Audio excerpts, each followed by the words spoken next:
یوسف علیہ السلام بے شک ایک ریمارکیبل پرسنالٹی ہیں، جن کے اوپر ہمارے نبی رشک کریں وہ کتنی بڑی پرسنالٹی ہوگی کہ بخاری کے الفاظ ہیں کہ لوگ آگے پوچھ رہے ہیں بتائیں لوگوں میں سب سے بہترین انسان کون ہے؟ تو کہا کریم ابن کریم ابن کریم ابن کریم یوسف بن یعقوب بن اسحاق بن ابراہیم۔ پھر نبی علیہ السلام نے فرمایا باپ بھی پیغمبر، دادا بھی پیغمبر، پر دادا بھی پیغمبر۔ اور پھر بخاری میں ایک اور حدیث ہے، نبی علیہ السلام نے فرمایا کہ اللہ یوسف پر رحم کرے، میں اس کی جگہ ہوتا تو جب بادشاہ کا ایلچی آیا تھا تو میں اس کی دعوت قبول کر کے بادشاہ کے دربار میں چلا جاتا۔ 10 سال کی قید جس بندے نے کاٹی ہو، لیکن اس نے کیا کہا؟ جاؤ اپنے بادشاہ کے پاس واپس، اسے کہو کہ ذرا پتہ لگواؤ کہ ان عورتوں کا کیا واقعہ تھا۔ ظاہر ہے جوانی کے 10 سال چھین لیے ان عورتوں نے، جوانی کے 10 سال پیک ایج میں۔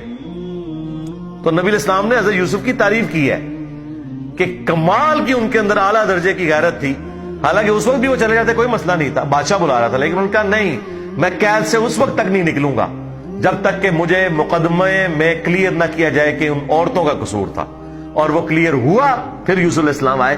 نبی علیہ السلام نے یوسف علیہ السلام کی تعریف کی کہ دیکھو تکلیف لادہ سے کاٹی، اور جب چھٹکارے کا وقت آیا پھر بھی نہیں چھوٹے، کہا کہ نہیں مجھے باعزت بری کیا جائے اور وہ جو مخالفین ہیں وہ اپنے گناہ کا اعتراف کریں، ٹھیک ہے۔ اور وہ بھی آپ آگے پڑھیں گے کہ یعنی وہاں پر یوسف علیہ السلام نے پھر اپنی عاجزی کا اظہار کیا کہ میں یہ دعویٰ نہیں کرتا کہ میں پاک باز ہوں، نفس تو برائی کی طرف مادہ کرتا ہے، مگر جس کو رب بچا لے، مجھے رب نہیں بچایا تھا، اس وقت بھی انہوں نے اپنا ذکر نہیں کیا۔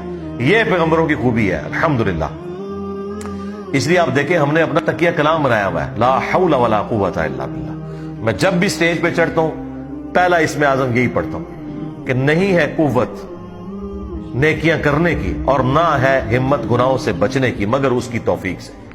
لا حول ولا قوت الا باللہ، اس سے بڑا کوئی اسم اعظم نہیں ہے، اس سے بڑا کوئی وظیفہ نہیں ہے۔ یہ بخاری مسلم میں نبی علیہ السلام نے کہا میں تمہیں جنت کے خزانوں میں سے خزانہ دیتا ہوں، لا حول ولا قوت الا باللہ۔